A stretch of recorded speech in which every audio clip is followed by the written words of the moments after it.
प्यारे भैया बहन, अपने बीच आज उपस्थित है श्रीमान धर्मेंद्र सिंह जी परिहार। आप सतना नगर पालिक निगम के इंजीनियर हैं।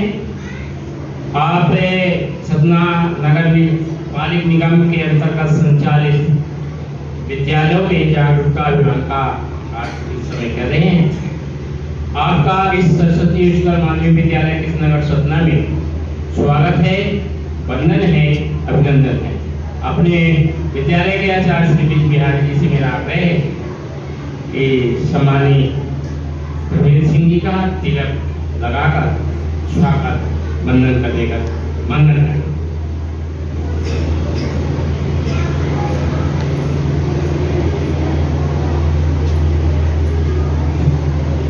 समस्त भैया बहन पुष्प वर्षा कर आपका स्वागत करेंगे।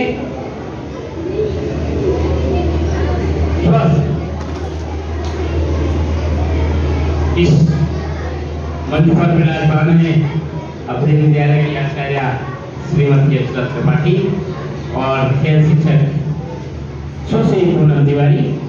आपका भी स्वागत है। ज्योति जी दोनों का तिलक बंधन लगाकर स्वागत करेंगी। समस्त भैया बहन पूरी तन्मयता के साथ जागरूकता अभियान में अपना पूर्ण सहयोग प्रदान करेंगे। पूरी तन्मयता से इस जागरूकता अभियान को सुनेंगे और जाकर घरों में या विद्यालय में इसका पालन भी करेंगे। मैं चाहता हूँ आदरणीय इंजीनियर साहब से कि अपना विषय रखने का कष्ट करेंगे। आदरणीय के लिए भारत माता की।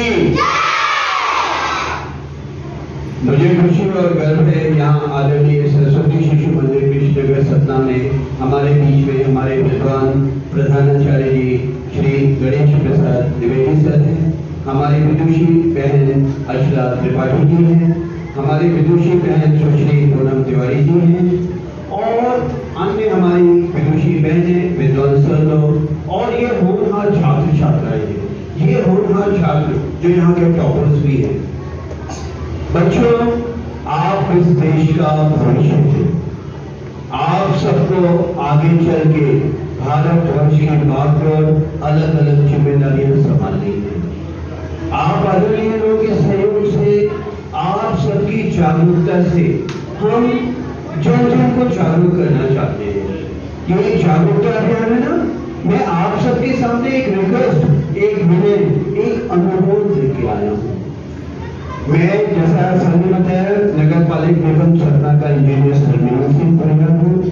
सतना में सभी घरों, सभी व्यक्तियों के पास पहुंचने का एक प्रयास है। इधर ध्यान दीजिए बच्चों, एक प्रयास है सतना के जन जन तक पहुंचने का। आपके माध्यम से आपके परिवार, आपके मोहल्ले तक पहुंचने का प्रयास है। तो कृपया संक्षेप में जो मैं बातें बोलूंगा उसे जब आप ध्यान से सुनेंगे तभी बातें आपके घर तक, आपके मोहल्ले तक पहुंचेगी। अपन चाहते हैं सतना में एक बेहतर माहौल बनाने का, एक ऐसा माहौल जहां हवा भी स्वच्छ हो, पानी भी स्वच्छ हो, मृदा अर्थात मिट्टी भी स्वच्छ हो और जहां किसी प्रकार का कोई ध्वनि प्रदूषण भी ना हो। सारी बातें आपको समय समय पे आपके विद्वान शिक्षक लोग बताते रहते हैं। और बच्चों, इसके साथ पूरे देश में एक प्रतियोगिता चल रही है। क्या चल रही है? प्रतियोगिता का नाम है स्वच्छ सर्वेक्षण। प्रतियोगिता का नाम है स्वच्छ सर्वेक्षण। साफ सफाई के अलग अलग मापदंडों में कौन सा शहर प्रथम आएगा, कौन सा, ऐसे ही नगर पालिक निगम सीमा में प्रतियोगिता चल रही है, कौन सा स्कूल प्रथम आएगा, कौन सा विद्यालय प्रथम आएगा, इसके साथ साथ कौन सा कॉलेज प्रथम आएगा, कौन से होटल्स प्रथम आएंगे, कौन सी कॉलोनी, कौन सा वार्ड अव्वल आएगा। अलग अलग प्रतियोगिता चल रही है। हमारे शुभकामनाएं सरस्वती शिशु मंदिर कृष्णनगर के साथ है। आप इस प्रतियोगिता में हैं। बहुत ही हरित और बहुत ही स्वच्छ कैंपस है। किसके दम पे है? आप सबके दम पे है। आप सारे लोगों ने मिलकर इसमें साफ सफाई का बहुत ध्यान रखा है। आप में से कोई न तो रोड में कचरा फेंक रहा है, न तो नालियों में कचरा फेंक रहा है, न तो कोई प्लॉट में कचरा फेंक रहा है, खाली प्लॉट में कचरा फेंक रहा है। इसलिए तो इतनी स्वच्छता है। एक प्रयास है आपके माध्यम से आपके गली मोहल्ले में अन्य लोग के पास हमारा ये अनुरोध पहुंचे। मैं आपके पास क्या लेके आया हूँ? एक विनम्र अनुरोध, हम्बल रिक्वेस्ट कि अपन सारे लोग मिलके सतना में स्वच्छता का और बेहतर माहौल बनाएं। ठीक है, बात समझ में आ गई? बेसिक बात यही है, क्या करना है? ना तो रोड में कचरा फेंकना, ना नालियों में, ना खाली प्लॉट में। कचरा सिर्फ किसको देना है? सिर्फ कचरा मांगने वाली गाड़ी को 4 हिस्से में बांटकर, गीला कचरा अलग, सूखा अलग, घरेलू हानिकारक अलग और सैनिटरी नैपकिन डायपर अलग करके कचरा से कचरा मांगने वाली गाड़ी को देना है। वीडियो बन रहे हैं? वीडियो ऑन है? वीडियो ऑन है कि नहीं? बोलिए ना।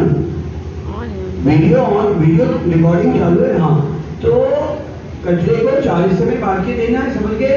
अब बच्चों, ये गीला कचरा क्या होता है, कौन बताएगा?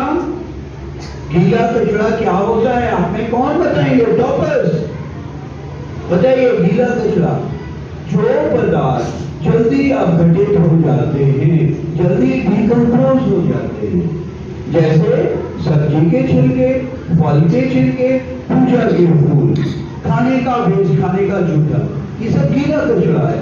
इसको क्या करना? बच्चों ध्यान से सुनो, ये बहुत जरूरी है। इसको क्या करना है? हरे रंग की डस्टबिन, ग्रीन कलर की कचरेदान में रखकर सिर्फ किसको देना है? कचरा मांगने वाली गाड़ी को देना है। समझ रहे हैं आप लोग? मैडम इधर ध्यान जाऊंगा पीछे। सूखा कचरा क्या है? प्लीज, सूखा कचरा क्या है मैडम? बताइए आप लोग, सूखा कचरा क्या है? जो पदार्थ जल्दी डिकम्पोज नहीं होते, जल्दी अपघटित नहीं होते, वो सूखे कचरे की श्रेणी में आते हैं। मैं भी पूछूंगा आप में से किसी एक को खड़ा करके, जैसे कि लकड़ी, लोहा, कांच, क्रॉकरी, प्लास्टिक, कागज आदि। इसको कितने हिस्से में बांटना है? पुनः 3 हिस्से में। और ये बहुत जरूरी है। मैं सबका ध्यान चाह रहा हूँ, क्योंकि मेरी बात मुझे सतना में जितनी आबादी है, हर व्यक्ति तक पहुंचने का प्रयास है। जब आप ध्यान से सुनेंगे तभी तो ये सारी बातें आप तक पहुंचेंगी। और बच्चों ध्यान दीजिए, आपको आपके विद्वान शिक्षक, विदुषी हमारी बहनें बहुत अच्छे से पढ़ाने का प्रयास करती है ना इस विद्या के मंगल में, वो आप तभी ग्रहण कर पाएंगे जब आप ध्यान से सुनेंगे। जो बच्चे आपस में पीछे बात कर रहे होंगे वो कैसे ध्यान से सुनेंगे? हमारा आना व्यर्थ हो जाएगा यदि हमारी बातें आप तक नहीं पहुंचेंगे, आपका ध्यान कहीं और होगा। इसलिए मैं यहाँ पे हर व्यक्ति का, सारे विद्वान शिक्षक शिक्षिकाओं का, विद्वान छात्र छात्राओं का सबका ध्यान चाहता हूँ, ताकि एक ही बार में मुझे रिपीट ना करना पड़े और मेरी बात आप तक पहुंचे। मुझे साथ मैंने निवेदन किया, मुझे हर जगह जाना है। और आप तो डेली मेरी आवाज सुनते थे ना, शहर में जितने अनाउंसमेंट होते थे, चाहे गाड़ियों में होते हो, चाहे चौराहे में होते हो, जो भी शासन के प्रमुख अनाउंसमेंट होते थे वो किसकी आवाज में होते थे? वो धर्मेंद्र सिंह की आवाज में ही होते थे ना। आपने आवाज कई बार सुनी है, प्रतिदिन सुनते थे। विगत 4 वर्षों में होती है अनाउंसमेंट, शासन की अनाउंसमेंट। इसलिए मुझे बहुत जगह जाना है, तो एक बार में मैं अपनी बातें आप सबके बीच में रखना चाहता हूँ। तो जो बच्चे आपस में पीछे बातें कर रहे हैं, कृपया इधर ध्यान दीजिए, ताकि एक ही बात में सारी बातें आप तक पहुंच जाए। ठीक है? तो अपन कचरे को कितने हिस्से में बांटेंगे? 4 हिस्से में। क्यों जरूरी है? अभी क्या होगा? पूरे नगरीय निकायों का, सतना निवासी 3 जिलों के सभी नगरीय निकायों का पूरा कचरा, गीला अलग, सूखा अलग, घरेलू हानिकारक अलग और सैनिटरी नैपकिन डायपर अलग करके कहाँ जाएगा? रीवा में जाएगा और उससे अलग निष्पादन होगा।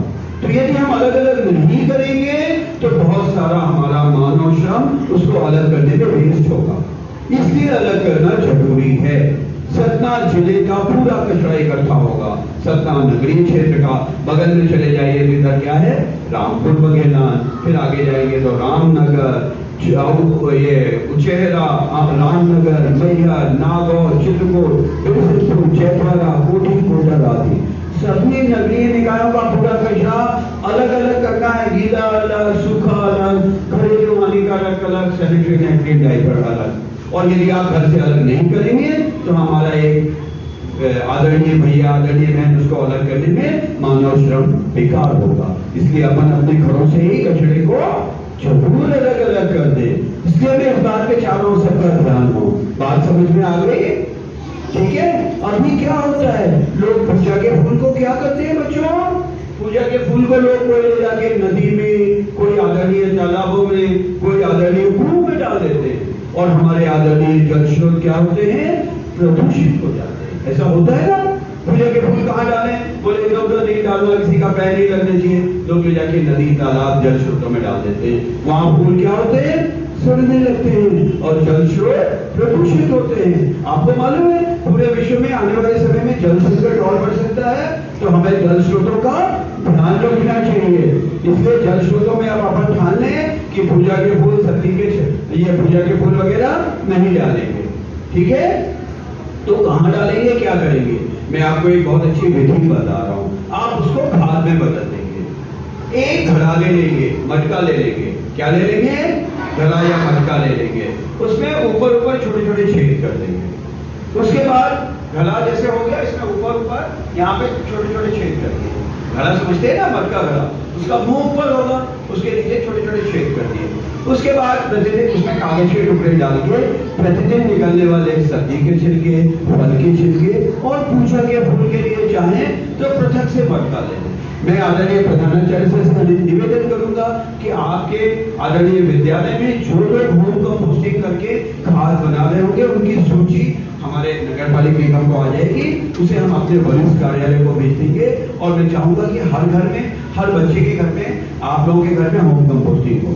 तो सूची में आप सबका नाम हो, आपके मम्मी पापा का नाम हो, ये लोग अपने घर में इस वार्ड में रहते हैं और घर में होम कंपोस्टिंग कर रहे हैं, ठीक है?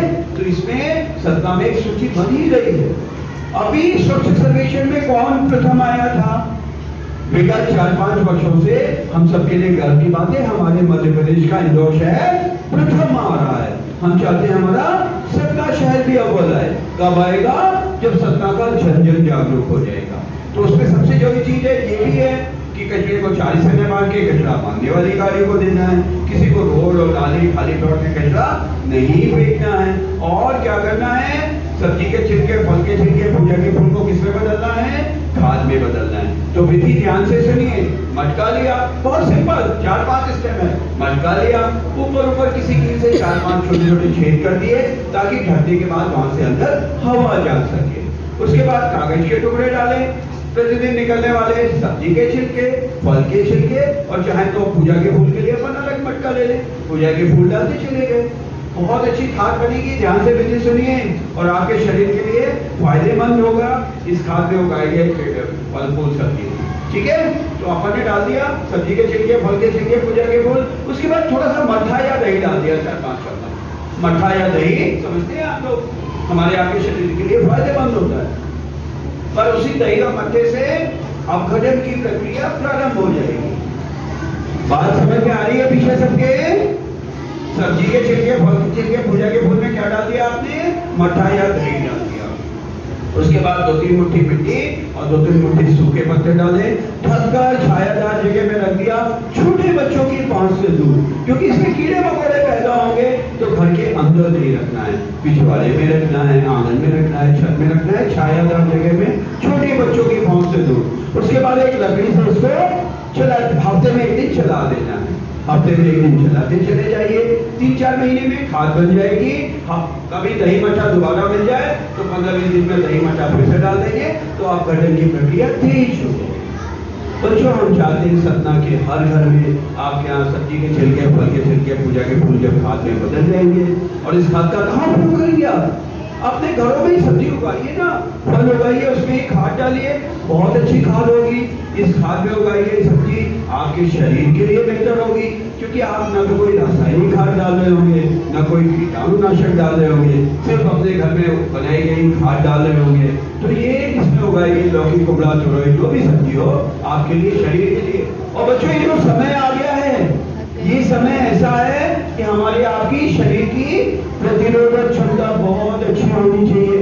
नित नई बीमारियां सुनाई देती है ना, तो अपना शरीर जब अंदर से मजबूत होगा तो हम इन बीमारियों का अच्छे से मुकाबला कर सकेंगे। और ये जो खाद है, इसमें उगाई गई सब्जियां आपके शरीर की प्रतिरोधक क्षमता इसलिए बढ़ाएंगी कि न तो आप कोई कीटाणुनाशक डाल के सब्जी उगा रहे होंगे, न कोई रासायनिक खाद डाल रहे होंगे, तो इससे बेहतर रिजल्ट आएंगे। ऐसी मुझे पूरी होगी। समझ में आ रहा है आपके? तो पहला पॉइंट। अब इसके अलावा एक जरूरी बात मैं संक्षेप में रखना चाहूंगा। अब हम चाहते हैं सत्ता में सभी 4 आर अपनाएं। क्या अपनाएं बच्चों? 4 आर हैं, 4 आर। पहला आर कचरे की मात्रा को रिड्यूस करना, आर मतलब रिड्यूस। दूसरा आर रीयूज, तीसरा रिसाइकिल और चौथा रिफ्यूज। किसको रिफ्यूज करना है? ये बच्चों ने ले रखा है। सिंगल यूज प्लास्टिक इन्होंने भी ले रखा है। सिंगल यूज प्लास्टिक को वादा करेंगे हम इस्तेमाल नहीं करेंगे। ठीक है, तो ये 4 आर में पहला आर क्या था? कचरे की मात्रा रिड्यूस करना। कैसे होगी? मैंने आपको होम कंपोस्टिंग बताया ना बच्चों। जब हर घर में सब लोग सब्जी के छिलके, फल के छिलके और पूजा के फूल से खाद बना रहे होंगे, तो शहर का बहुत बड़ा कचरा आपके घर में खाद में बदल जाएगा और कचरे की मात्रा क्या हो जाएगी बेटा? रिड्यूस हो जाएगी। रिड्यूस हो जाएगी ना, कम हो जाएगी। दूसरा है कचरे की मात्रा रीयूज। हम आदरणीय विद्वान principal sir Ganesh Prasad Dwivedi sir से अनुरोध करेंगे, आप भी अपने यहाँ एक नेकी की दीवार बना ले। बच्चों जोर से बोलो, क्या बना ले? नेकी की दीवार। क्या बना ले? नेकी की दीवार। और संभव होगा तो बर्तन बैग भी। 2 चीजें चाहिए कचरे की मात्रा को रीयूज करने के लिए। नेकी की दीवार के लिए अनुरोध है, आपके घर में त्योहार के समय साफ सफाई होती है, पुताई वगैरह होती है ना, बहुत सारा अच्छी हालत का पुराना सामान निकलता है, उसको रख ले दूसरों के इस्तेमाल के लिए। एक नेकी की दीवार, एक नेकी का चबूतरा हो, साल में एक दिन या महीने में एक दिन, 6 महीने में, जैसी आपकी सुविधा हो। सब बच्चों से अनुरोध है कि जब सर बोले तो सब लोग 5-5, 10-10, 5-5 मैं सुझाव दूंगा। 5-5 अच्छी हालत का सभी लोग पुराना सामान लेके आए। किसी का शर्ट छोटा हो गया, मैडम को लगा मुझे एक साड़ी डोनेट करनी है, सर को लगा मुझे घड़ी डोनेट, पेन डोनेट करना है, कोई भी चीज, मुझे लगा मुझे बोतल डोनेट, दान करना है। अच्छी हालत का पुराना सामान सभी लोग 5-5 सामान लेके आए, वहां रखें। अमीर गरीब की कोई बात नहीं है। और आधे घंटे के बाद, 15 मिनट के बाद सब लोग 5-5 सामान उठा भी लें, अपना सामान छोड़ के दूसरे का, ताकि सामग्री पुनः इस्तेमाल हो जाए। ठंडियां आ रही हैं, बहुत सारे आसपास मोहल्ले में गरीब लोग हैं जिनके पास पहनने के कपड़े कम होंगे, उनको भी बुला ले, वो आए। आप लोग सर्दी के लिए कपड़े वपड़े ला के वहां रख सकते हैं। मोहल्ले वालों को भी आमंत्रित कर दें कि अच्छी हालत का पुराना सामान जिसको चाहिए वो ले लें। आपस में भी शेयर करें, बाहर वाले भी शेयर करें, ताकि सामग्री क्या हो जाए बच्चों? रीयूज। रीयूज को हिंदी में क्या कहते हैं? पुनः इस्तेमाल। समझ गए? ऐसे हमारे आदरणीय नगर पालिका निगम ने बर्तन बैंक बना रखा है। ध्यान से सुनिए बेटा, इधर आप लोग, आपके लिए ये सारी बातें है ना। तो बर्तन बैंक बना रखा है, तो बर्तन बैंक में, और मैं आदरणीय सर से, प्रधानाचार्य से तो फिर रिक्वेस्ट करूंगा, चाहे तो आपके यहाँ भी बर्तन बैंक हो, अलग अलग धर्मों में भी हमने रिक्वेस्ट किया है, आप भी अपने यहाँ बर्तन बैंक बनाइए और वहां से लोग फ्री में बर्तन ले सकते हैं, कोई शुल्क नहीं लगता है। बस एक सामान्य सी शर्त होती है, क्या? यही कि जहां वो बर्तन इस्तेमाल होंगे वहां सिंगल यूज प्लास्टिक का इस्तेमाल नहीं होगा। समझ गए आप लोग? ये पन्नियां, ये सिंगल यूज प्लास्टिक, बच्चों पीछे ध्यान जाऊंगा, ये क्या होता है? ये प्लास्टिक के बोलते हैं, सिंगल यूज प्लास्टिक लोग फेंक देते हैं, नदी नाले से बहते बहते कहां पहुंचते हैं बच्चों?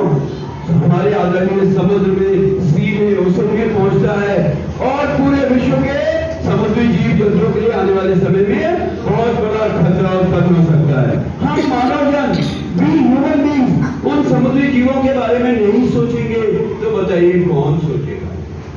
समझ गए आप लोग? तो अपन चाहते हैं कि सिंगल यूज प्लास्टिक का इस्तेमाल नहीं करें। तो कचरे की मात्रा रिड्यूस किससे होगी?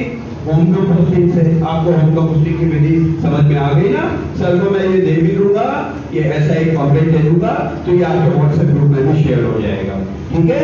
और कचरे की मात्रा रीयूज होगी किससे? बर्तन बैंक से और नेकी की दीवार से। रिसाइकल आप समझते हैं, रिसाइकल करना। और चौथा आर है फिर से यही कि सिंगल यूज प्लास्टिक या पॉलीथीन बैग का इस्तेमाल अपन लोग नहीं करें। बच्चों, राष्ट्रपिता महात्मा गांधी का जन्म कब हुआ था? 2 अक्टूबर आने वाला है। और सन कौन सा था? सन भी याद रखिए, 1869, 1869। ठीक है? इधर इधर ध्यान दीजिए। देखिए पूरे देश में नंबर दिया गया है, राष्ट्रपिता महात्मा गांधी की जन्म शती वर्ष का नंबर। जन्म शती का मनाई गई थी बेटा 1869 के 100 वर्षों बाद 1969 को। आप देखिए हर समय सब किसी भी शहर में आ जाइए 1969 लिखा होता है। बापू राष्ट्रपिता महात्मा गांधी की जन्म शती वर्ष का नंबर 1969 लिखा होता है। इस नंबर में आप रिंग करिए और अपने शहर के बारे में, अपने स्कूल, आदरणीय स्कूल सरस्वती शिशु विद्या मंदिर के बारे में अपनी राय दीजिए। ध्यान दीजिए, राष्ट्रपिता बापू महात्मा गांधी की जन्म शती वर्ष का नंबर क्या है? 1969। 1869 को जन्म हुआ, 100 वर्षों बाद 1969। ये सब पूरे देश के हर शहर को दिया गया है। आप इसमें रिंग करिए, वो मिस कॉल करिए, वो कॉल करेंगे और आपसे आपके शहर के बारे में, आपके स्कूल के बारे में आपकी राय मांगेंगे। क्या मांगेंगे बेटा? राय मांगेंगे। यदि आपकी राय अच्छी होगी तो आपके शहर को नंबर मिलेंगे, आपके स्कूल को नंबर मिलेंगे। तो आपकी राय सकारात्मक हो, ये आवश्यक है। वो कब होगी? जब हम सब लोग मिलकर यहाँ बेहतर माहौल बनाएंगे। और बच्चों, पूरे देश में स्वच्छता की बात हो रही है, हम प्रयास भी कर रहे हैं। इधर ध्यान दीजिए, इधर पीछे बेटा। हम सत्तावासी एक कदम आगे बढ़ के मन की स्वच्छता की भी बात करना चाहिए। पूरे देश में मैंने क्या निवेदन किया? सभी लोग स्वच्छता का अलग अलग प्रयास कर रहे हैं, चाहे रोड में हो, चाहे ट्रेन में हो, चाहे प्लेन में हो, जहां भी रहे खुद भी स्वच्छ रहे, दूसरे से भी स्वच्छ रहने का रिक्वेस्ट कर रहे हैं हम लोग। बच्चों, हम सत्तावासी एक कदम आगे बढ़ के क्या बात करेंगे? मन की स्वच्छता की भी बात करेंगे। क्या है मन की स्वच्छता? वो सारी अच्छी बातें जो आदरणीय गुरुजनों ने आपको सिखाई है। हमारी अर्चना मैडम, हमारे आदरणीय गणेश सर आपको हमेशा आपके अच्छे स्वास्थ्य उज्जवल भविष्य की कामना के साथ आपको अच्छी बातें सिखाते हैं। वो सारी अच्छी बातें किसमें आती हैं? मन की स्वच्छता में। बच्चों, आपके पहले गुरुजन कौन होते हैं? आपके आदरणीय अभिभावकगण, आपके आदरणीय मम्मी पापा। वहां से आपको शिक्षा मिलना प्रारंभ होती है। सभी लोग मिलकर आपको बहुत सारी अच्छी अच्छी बातें सिखाते हैं ना। क्या अच्छी बातें सिखाते हैं? हमेशा सच बोलिए, हमेशा अच्छे कार्य करिए, कड़ी मेहनत करिए, अनुशासन से रहिए, सिखाते हैं ना। वो सारी अच्छी बातें किसमें आएंगी? मन की स्वच्छता में। सबसे पहले आपके घर के अभिभावक लोग गुरुजन है, दूसरे गुरुजन गणेश सर की अगुवाई में, मैडम की अगुवाई में, सब ये गुरुजन है। कृपया सभी गुरुजनों के लिए जोरदार तालियां।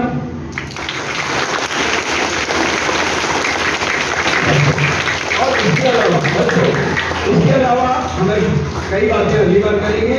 हम बच्चों इस वीडियो के माध्यम से हम देश के कोने कोने के, जैसे आपके यहाँ सफाई कर्मी बहन हमारी संगीता भाई है ना, आपके यहाँ साफ सफाई का बहुत ध्यान रखी है। ऐसे ही देश के कोने कोने के हर सफाई से जुड़े आदरणीय कर्मचारी भैया और आदरणीय बहनों को धन्यवाद देते हैं। सभी भैया बहनों के लिए जोरदार तालियां बजाइए।